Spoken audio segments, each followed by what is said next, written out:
मित्रों, अभिवादन स्वीकार करिए विनोद सिल्ला का। पुस्तक चर्चा में आज फिर हाजिर हूं मैं आपके समक्ष एक नई पुस्तक लेकर। पुस्तक है प्रकृति तेरे सानिध्य में,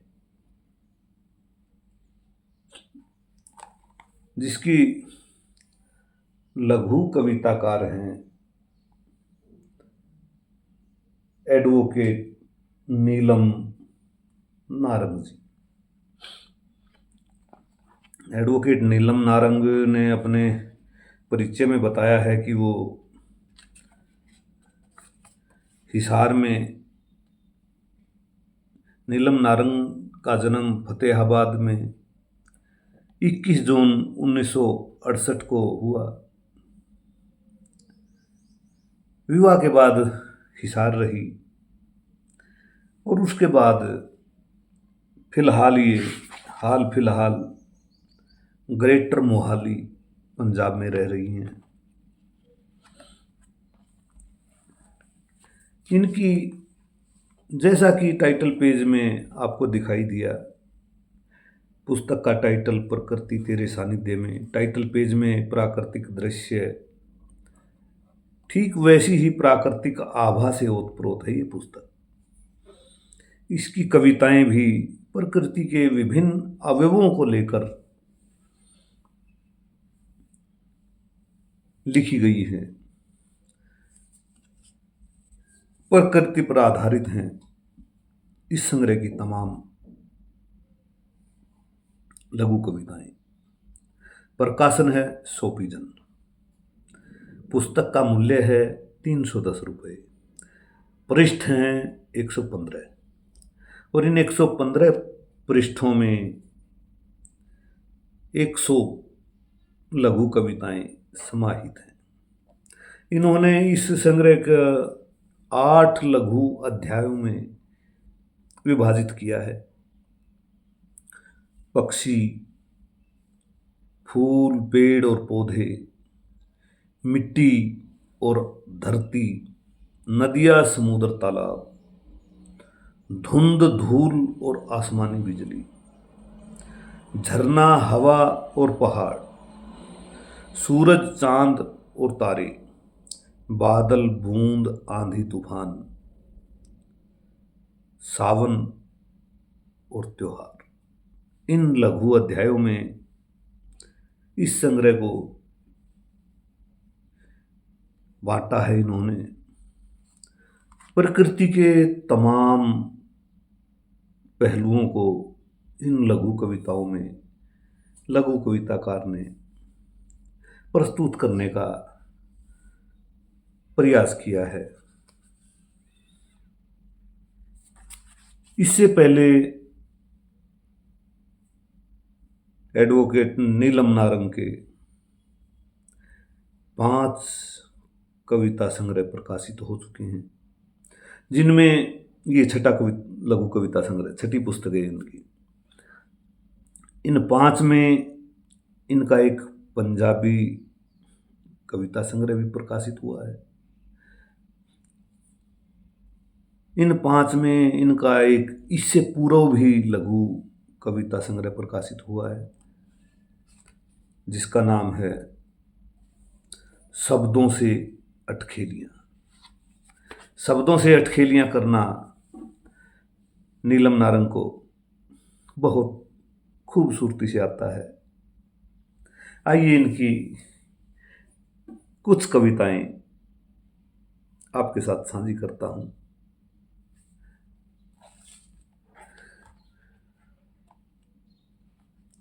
यह पुस्तक इन्होंने समर्पण की है, मेरी है पुस्तक समर्पित है उस प्रकृति को जो अपने आप में पूर्ण है, मानव के द्वारा छेड़छाड़ करने के बाद भी संतुलन बनाकर रखती है, अपने अस्तित्व को बचाए रखती है, अपने सानिध्य में रहने वाले मानव को खुशी से जीने का हुनर सिखाती है।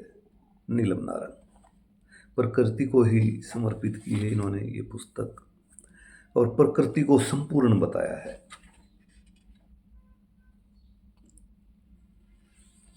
लेखिका ने प्रकृति को संपूर्ण कहा है, वास्तव में प्रकृति ही संपूर्ण है। पहला लघु अध्याय इनका पशु पक्षी, जिनमें बहुत तरह के पशु पक्षियों से संबंधित इन्होंने लघु कविताएं लिखी हैं। पहली लघु कविता इनकी सब पक्षी। सब पक्षी जानते हैं अपनी अपनी उड़ान की सीमाएं। सब पक्षी जानते हैं अपनी अपनी उड़ान की सीमाएं, इसलिए कभी कोई चिड़िया नहीं बनती प्रतिद्वंदी किसी बाज की, न ही किसी अन्य पक्षी से तुलना करती है। सबकी अपनी अपनी उड़ान है, अपना अपना आसमान। सबकी अपनी अपनी उड़ान है, अपना अपना आसमान। ये अंतहीन अंधी दौड़ आपाधापी,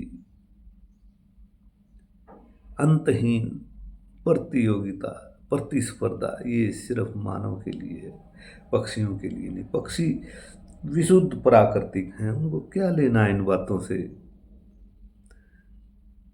मानव को आईना दिखाने का प्रयास किया है इस रचना के माध्यम से। अगली रचना है इनकी उल्लू। इनके अतिरिक्त जुगनू, पशु प्रेम, गिरगिट। गिरगिट भी मैं आपके साथ साझी करना चाहूँगा। गिरगिट लघु कविता भी इनकी बहुत बढ़िया है। गिरगिट। कुदरत ने हुनर बख्शा था सिर्फ गिरगिट को। कुदरत ने हुनर बख्शा था सिर्फ गिरगिट को। समय और स्थिति के अनुसार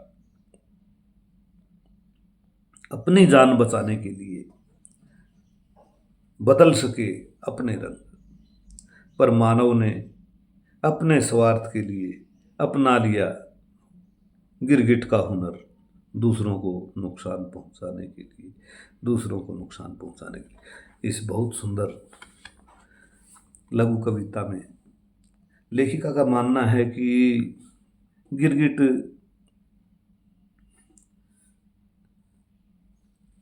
का स्वभाव है रंग बदलना, और उसके स्वभाव में यह है कि वह जैसे वातावरण में होता है वैसा रंग बदल लेता है। हरे पत्तों के बीच हरा रंग, जमीन पे मटमैला रंग। वो सिर्फ अपने आत्म रक्षा के लिए अपने रंग बदलता है, अपने भले के लिए, अपनी आत्म रक्षा के लिए रंग बदलता है। लेकिन मानव है, मानव ने यह गिरगिट अपना लिया और यह हुनर अपना लिया, और वह रंग बदलता है। अक्सर जब भी रंग बदलता है किसी न किसी का नुकसान करने के लिए बदलता है, जो मानव के लिए बहुत गलत बात है। बहुत सुंदर रचना इनकी है। इसके अतिरिक्त एक रचना है इनकी उल्लू। मैं उल्लू हूँ, आत्मकथ्यात्मक रचना है। मैं उल्लू हूँ, कुदरत ने दी है मुझे क्षमता अंधेरों में देखने की।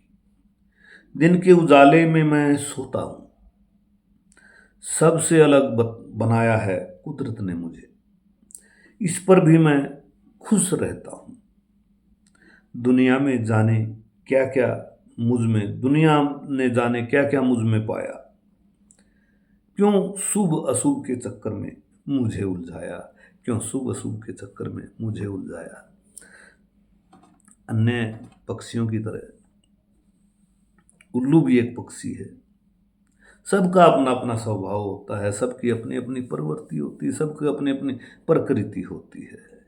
कुदरत ने उल्लू को बनाया ऐसा है कि वह दिन में न देख सके, रात को ही देख सके, रात को ही उड़े, रात को ही अपने संपूर्ण कार्य करे। ये उसकी खूबी है, कमी नहीं है। लेकिन लोग इतने अतार्किक हैं जो उल्लू से संबंधित भी शुभ अशुभ के चक्कर में पड़ते हैं। यह मानव की मूढ़ता है। कोई भी जीव जंतु शुभ नहीं होता, कोई भी अशुभ नहीं होता। दरअसल सभी जीव जंतु शुभ ही होते हैं, अशुभ कोई नहीं होता। इन शुभ अशुभ के चक्कर से निकलना चाहिए इंसान को। अगली रचना में इनकी आपके साथ साझी करूँगा। फूल पेड़ पौधे लघु अध्याय से है। पेड़ की व्यथा। नकार कर अहमियत मेरी, ये भी पेड़ आत्मकथात्मक है कि यूं लग रहा है जैसे पेड़ बोल रहा है, अपनी आत्मकथा कह रहा है। नकार कर अहमियत मेरी, छुपा कर मेरे सारे गुणों को, लगा कर खूबसूरत गमलों में, काट छांट कर मेरी टहनियों को बना दिया मुझे बोनसाई। पत्थर कंक्रीट के घर का सजा लिया एक कोना। मैं समझ नहीं पाया उसने मुझे किया छोटा, या खुद को कर डाला बोना, या खुद को कर डाला बोना। बहुत खूबसूरत रचना है। सुंदरता के नाम पर, सजावट के नाम पर पेड़ पौधों का अत्यधिक शोषण होता है। पौधा कहता है कि भाई मुझे गमले में लगाकर, काट छांट कर, बोनसाई बनाकर एक कोना सजा लिया। अगर वो बाहर होता तो उसका लाभ और अधिक लोग लेते। अगर वो पूरा फलता फूलता, काट छांट न होती, तो और अधिक ऑक्सीजन देता, और अधिक छाया देता, और अधिक फल देता, और अधिक फूल देता। अब जैसी मानव की सोच थी वैसा मानव ने करते कर लिया। पेड़ कहता है कि इनके अनुसार पेड़ कहता है कि उसने मुझे किया छोटा, या खुद को कर डाला बोना, या खुद को कर डाला बोना। बहुत अच्छी लगी मुझे ये रचना इनकी। अगली रचना है इनकी जंगल। सदियों तक असभ्य लोगों ने बचाए रखा जंगलों को, अस्तित्व बचाए रखा पशु पक्षियों और वनस्पतियों का। उतने ही पेड़ काटे जितने की जरूरत थी। खूब नए पेड़ लगाए। सभ्य मानव ने काट दिया पेड़ों को, दी चुनौती प्रकृति को। अब जंगल भी सोचने लगे। अब जंगल भी सोचने लगे जंगली कौन। अब जंगल भी सोचने लगे जंगली कौन। बहुत सुंदर रचना है। आदि मानव ने पेड़ों का उपभोग भी किया, पेड़ों का संरक्षण भी किया। उसने उतने ही पेड़ काटे जितनी उनको जरूरत थी, और वर्तमान में पेड़ काटे जा रहे हैं जरूरत के मुताबिक नहीं, अपने टारगेट के मुताबिक, अपने लक्ष्य के मुताबिक, कि मैंने पेड़ों को बेचकर व्यापार में इतना पैसा कमाना है। लक्ष्य बदल चुके हैं। आदि मानव का लक्ष्य था पेड़ को का उपभोग करना, जरूरत के मुताबिक काटना, और अधिक पेड़ भी लगाना। अब जो पेड़ काटने वाले लोग हैं वो पेड़ लगाना जानते ही नहीं, लगाते ही नहीं। लगाना उनका कार्य ही नहीं। उनका कार्य पेड़ काटना है। लगाने का कार्य मात्र चंद लोग कर रहे हैं। और एक बात और, पेड़ लगाना सबसे पुण्य का कार्य है। आप धर्म कर्म कुछ करेंगे, पता नहीं उसका आपको लाभ मिलेगा, फल मिलेगा नहीं मिलेगा, लेकिन आपने एक पेड़ लाया है, वो जो ऑक्सीजन देगा, उस पेड़ का फल ऑक्सीजन सिर्फ आपको ही नहीं मिलेगा, पूरी दुनिया को मिलेगा। तो पेड़ लगाइए। बहुत सुंदर रचना है इनकी। मैं इस रचना से बेहद प्रभावित हुआ।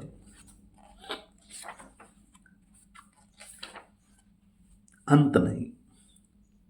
पतझड़ को देखकर गर जंगल उदास होते, पतझड़ को देखकर गर जंगल उदास होते, या उसे ही मान लेते अंत, तो कैसे जान पाते कितना आह्लादित होता है बसंत। पतझड़ अंत नहीं, यह शुरुआत है उस अंत सृष्टि का, जहाँ से शुरू होता है एक नया सृजन, और फिर से धरती हो जाती है हरी भरी। फिर से धरती हो जाती है हरी भरी। दरअसल प्रत्येक विध्वंस नव निर्माण का राह प्रशस्त कर जाता है। यही भावना इस रचना में प्रस्तुत की है कि पत्ते झड़ना, पतझड़ाना, जंगल इनसे उदास नहीं होता। पता है प्रकृति को कि पत्ते झड़े हैं, नए आएंगे।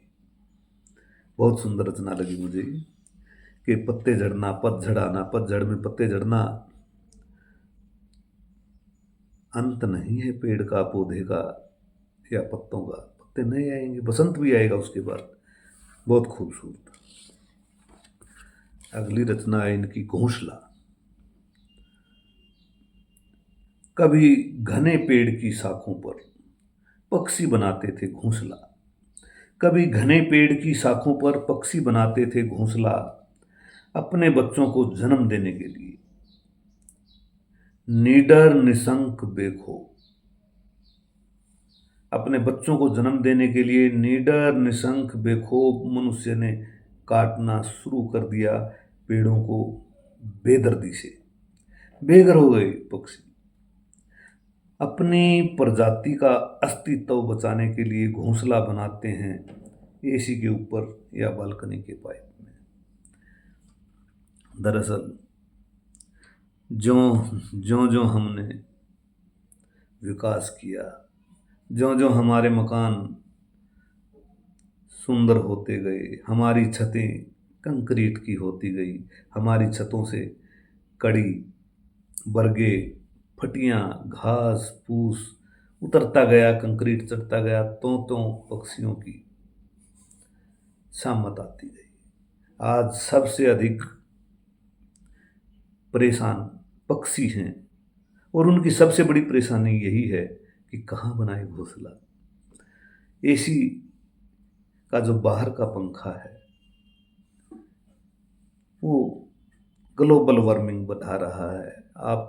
हम तो अंदर कमरे में एसी चलाकर आराम से सो जाते हैं, लेकिन वो पशु पक्षी बेचारे कहाँ जाएं।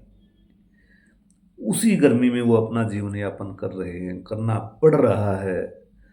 जो गर्मी आपका एसी रूम का ऊपर का फैन, ऊपर का पंखा छोड़ रहा है। पक्षियों की समस्या, घोंसला कहाँ बनाएं, इस रचना में व्यक्त की है। बहुत बढ़िया लगा। पक्षियों के बारे में कोई तो है सोचने वाला, लगा मुझे। अगली रचना है इनकी मिट्टी धरती। मिट्टी धरती लघु अध्याय से रचना है मिट्टी के दिए। मिट्टी के दिए ने जलकर भी मिट्टी ही रहना है। मिट्टी के दिए ने जलकर भी मिट्टी ही रहना है। मिल मिट्टी में फिर नई मिट्टी बन जाना है। इस दिए ने ना मुझे न तुझे न पर्यावरण को नुकसान पहुंचाना है। मिट्टी से दिया, दिए से फिर मिट्टी बन, हजारों सदियों तक इस सृष्टि का हिस्सा बने रहना है। इस सृष्टि का हिस्सा बने रहना। वास्तव में लाजवाब रचना है। मिट्टी के दिए फिर मिट्टी बन जाते हैं, उनसे पर्यावरण का नुकसान नहीं होता। और ये चाइनीज लड़ियाँ हैं, प्लास्टिक लड़ियाँ हैं, ये इलेक्ट्रिक लड़ियाँ हैं, ये आपके घर को जगमग शायद दीपक से अधिक कर दें, लेकिन इस दुनिया को बेनूर ये सबसे अधिक यही लड़ियाँ करती हैं। आपके घर को जगमग करने के बाद जब इन लड़ियों का अंत होता है, तब ये लड़ियाँ समस्या का कारण बन जाती हैं इस दुनिया का। आज कल जो इलेक्ट्रिक कचरा है वो भारत का नहीं, पूरी दुनिया के लिए सिरदर्द बना हुआ है। उसका निष्पादन कहाँ हो। और मिट्टी के दिए होते थे। मिट्टी के दिए हजारों श्रमिकों को काम देते थे। मिट्टी के दिए मिट्टी के घड़े बनाने वाले लोगों को काम मिलता था इनसे। ये हमारा ग्रामीण उद्योग, कुटीर उद्योग को बहुत नुकसान हुआ है मिट्टी के दियों से दूर होने से। और प्राचीन सभ्यताओं का पता चला है तो हमने इन्हीं मिट्टी के बर्तनों, मिट्टी के दिए या मिट्टी के बर्तन जो मिले हैं खुदाई में, उनसे हमें बहुत कुछ मिला है। लुप्त हो चुकी संस्कृतियों का, सभ्यताओं का पता इन्हीं दियों से चला है। अगली रचना आपके साथ साझी करूंगा मैं, नदियाँ, समुद्र, तालाब, लघु अध्याय से। नहर मेरे शहर की। कभी मेरे शहर में भी एक नहर हुआ करती थी, बिल्कुल शहर के बीचों बीच। बुझाती थी सबकी प्यास, उसके किनारे बैठ खेलते थे बच्चे। लोग दुख सुख साझा करते थे। वक्त ने और लोगों की जमीन की लालसा ने मिटा दिया अस्तित्व उसका।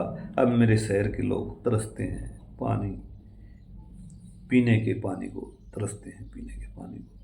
इन्होंने अपने हिसार शहर का वर्णन किया है कि शहर के बीचों बीच नहर जाती थी, उस नहर के दोनों ओर खेत होते थे।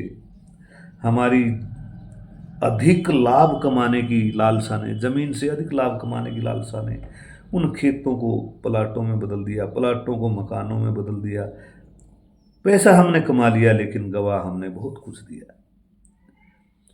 खेत गए, खेतों के गए तो अब नहर की भी जरूरत नहीं है। बस्ती के बीच में नहर,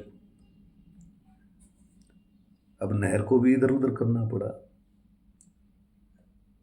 और नहर इधर उधर हो गई तो पानी भी इधर उधर हो गया। अब इनका मानना है कि अब तरसते हैं लोग पानी को। अगली रचना जो आपके साथ साझी करूंगा मैं, समंदर का पानी। दिन भर धूप में अटखेलियां करता रहा, दिन भर धूप में अटखेलियां करता रहा, समंदर की लहरों से उफनता हुआ पानी। दिन भर धूप में अटखेलियां करता रहा, समंदर की लहरों से उफनता हुआ पानी।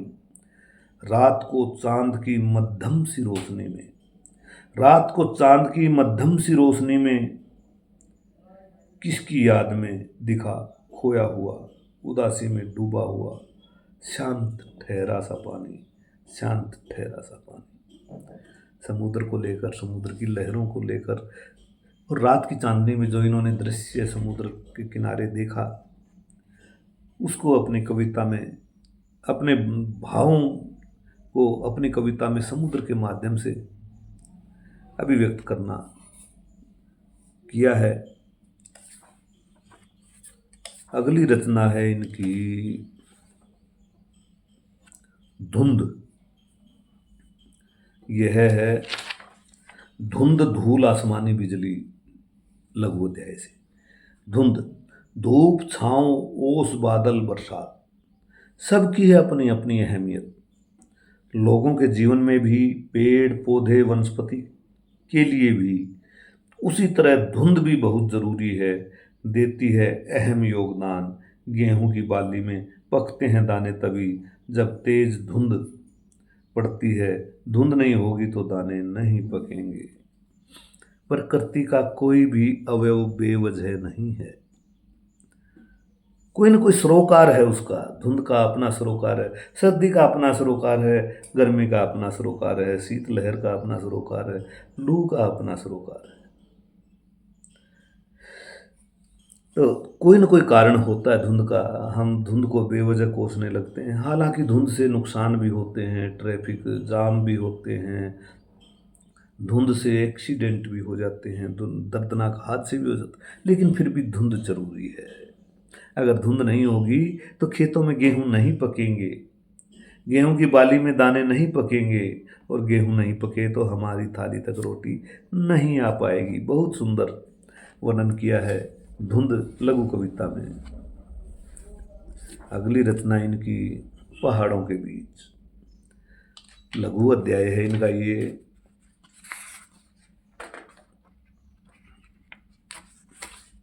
झरने, पहाड़, हवा।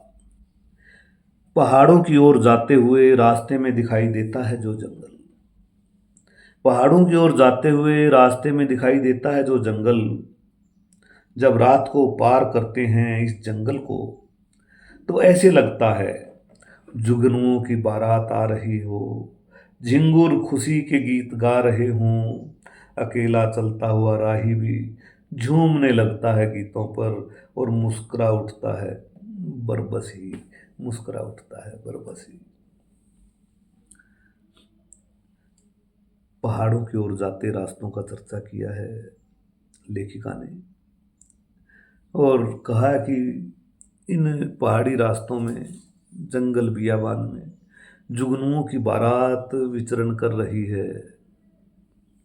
बहुत से लोगों को, मैंने भी लंबे समय से जुगनू नहीं देखे हैं। बचपन में जुगनू देखते थे, जिनको हम हरियाणा में, हरियाणवी में पट बिजना बोलते हैं। तो पट बिजने हमने बहुत लंबे समय के से मैं जुगनू को नहीं देख पाया हूँ, और शायद अगली पीढ़ी, वर्तमान के बच्चे, उन्होंने आज तक जुगनू देखा ही नहीं होगा। जुगनू लुप्त प्राय हो चुके हैं। झिंगुर हैं, झिंगुर सांझ ढलते ही गाने लगते हैं। गाते तो दिन में भी होंगे, दिन में और तरह के शोर शराबे के कारण झिंगुर का संगीत नहीं सुनता होगा, तो रात को झिंगुर को स्पष्टतया सुना जा सकता है। बहुत सुंदर वर्णन किया है इस रचना में। अगली रचना इनकी जो आपके साथ साझी करूंगा, सूरज चांद तारे, लघु अध्याय से।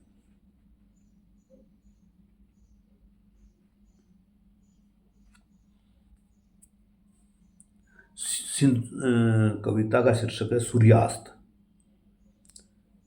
सिंदूरी आभा लिए एकदम गोलाकार सूरज, सूर्यास्त का सुहाना मंजर, जैसे धूल सी बिखरी हो चारों ओर, धरती पर भी आकाश में भी।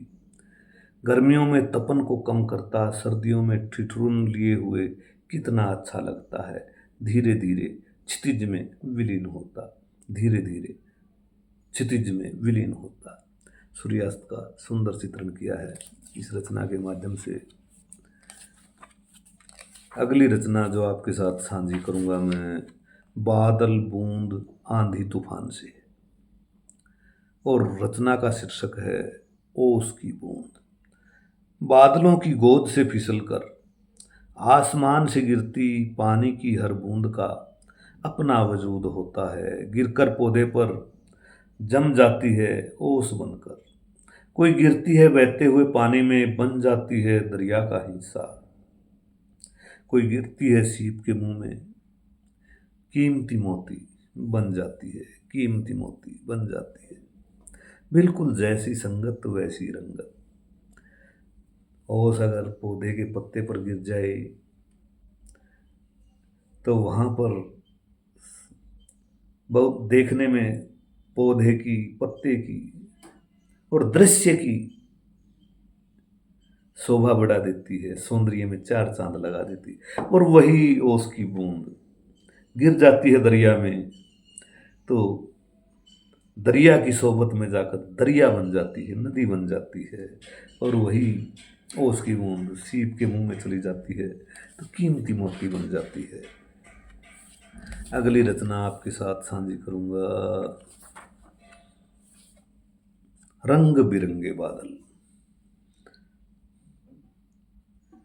कभी दिखते सफेद रुई से बादल, कभी गहन काली मालिए हुए, कभी बन जाते हैं भालू बंदर से, कभी रहते हैं लालिमा लिए हुए। ओ बादल बताओ कितने रंग धारण करते हो, नए नए रंग के चोले लेकर कहाँ कहाँ घूमने जाते हो। कभी उड़ जाते हो आंधी संग, कभी सूरज को ढक लेते हो, कभी सूरज को ढक लेते हो। इस लघु कविता में लेखिका बादलों के साथ बतियाती है, बादलों से पूछती है कहाँ जा रहे हो। कभी सूरज को भी ढक लेते हो, और कहीं आंधी ही तुम्हें भागने को मजबूर कर देती है। बादलों की, बादलों से जो बने विभिन्न आकृतियाँ, कोई भालू की, कोई बंदर की, तरह तरह की आकृतियाँ बनती हैं। बहुत सुंदर वर्णन किया है लेखिका ने इस कविता के माध्यम से। अगली रचना जो आपके साथ साझी करूंगा मैं, सावन त्योहार, लघु अध्याय से। सावन, सावन की बारिश का भी अपना आनंद है। कहीं छाएं काली घटाएं, कहीं सूखा ही रह जाए। बारिश के आने पर घर में बनते हैं गुलगुले सुहाली। सावन की बारिश में चारों ओर हरा ही हरा नजर आए। वृक्षों पर पड़ जाएं झूले, मन हुमक हुमक जाए, मन हुमक हुमक जाए। बारिश का सुंदर वर्णन किया है। सावन आता है जब कहीं काली घटाएं उमड़ घुमड़ कर आती हैं और कहीं सूखा रह जाता है। जब बरसात आती है सावन में तब तरह तरह के पकवान बनते हैं, गुलगुले, सुहाली, पकोड़े, मालपुए, तरह तरह के। उन सब का जिक्र यहाँ लेखिका ने अपनी कविता में किया है। कंक्रीट का जंगल। प्रकृति से करते हैं प्यार सभी, खुद के शहर को बना कंक्रीट का जंगल। अब जंगल ढूंढने जाते हैं जंगलों में सभी, नहीं सोचते एक दिन खत्म हो जाएगा सब। कर रहे हैं दोहन पहाड़ों का, जंगलों का, तालाबों का। रुख मोड़ दिया नदियों का विकास के नाम पर। क्या दे जाएंगे आने वाली पीढ़ी को, क्या दे जाएंगे आने वाली पीढ़ी को। प्रकृति के अंधाधुंध दोहन से इस कविता के माध्यम से लेखिका चिंतित है।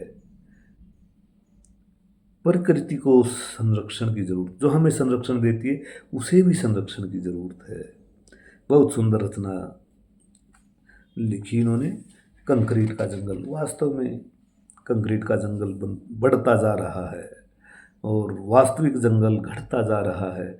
और लोग, पहले हमारे प्रत्येक गांव में बणी होती थी, बणी बणी बोलते थे, जिसमें बहुत से पेड़ पौधे होते थे। जंगल को आंचलिक भाषा में बणी कहते थे। अब किसी भी गांव में बणी नहीं रही। शहरों में भी बीड़ होते थे बहुत, जैसे जींद में बीड़ है, हिसार में बीड़ है, वो भी घटते जा रहे हैं। अब जंगलों को देखने इंसान कहीं दूर दराज जाता है और टिकट लेकर पैसे खर्च के फिर जंगलों को देख कर आता है। अगली रचना है इनकी प्रकृति। ना करो दोहन प्रकृति का, मत करो उससे छेड़छाड़। यही छेड़छाड़ बिगाड़ देती है संतुलन प्रकृति का, जो सदियों से बनाया हुआ है कुदरत ने अपने लिए। बेदर्दी ने काट कर पेड़ों को जगह दी है बदहवास पानी को बहने की, और कहर बन गया यही पानी मनुष्यता के लिए। हमने पेड़ काट डाले, नदियों को बांध बनाकर उनका प्रवाह रोक डाला, पहाड़ों को खोदकर टनल बना डाली, सुरंग बना डाली, और हम इतराते हैं कि हमने बहुत कुछ कर दिया, लेकिन हमने सत्यानाश कर दिया। प्रकृति को, जो प्राकृतिक आपदाएं आती हैं उनके यही कारण हैं जो हमने किए हैं। वास्तव में लेखिका इन रचनाओं के माध्यम से प्रकृति के दोहन से, प्रकृति को हुए नुकसान से चिंतित है, परेशान है। अंतिम कविता इनकी 100 नंबर कविता जो मैं आपके साथ साझी करूंगा, ऋतुएं। कितने निराले हैं खेल कुदरत के, कभी सर्दी कभी गर्मी, झमाझम बरसात कहीं सूखा, कभी कभी पतझड़ कभी बसंत। कुदरत तेरे रंग अनंत, बदलती ऋतुओं के साथ बदल जाता है खान पान, पहनना ओढ़ना और मिजाज। सर्दियों की गुनगुनी धूप, गर्मियों की शामें, बरसात का रंगीन मिजाज। मौसम जिंदगी को गुलजार बनाए रखता है, जिंदगी को गुलजार बनाए रखता है। बहुत सुंदर के साथ, रचना के साथ मैं इजाज़त चाहूँगा आपसे। फिर कभी आपके समक्ष फिर हाजिर होऊंगा पुस्तक चर्चा में किसी अन्य पुस्तक के साथ। इजाज़त दीजिए।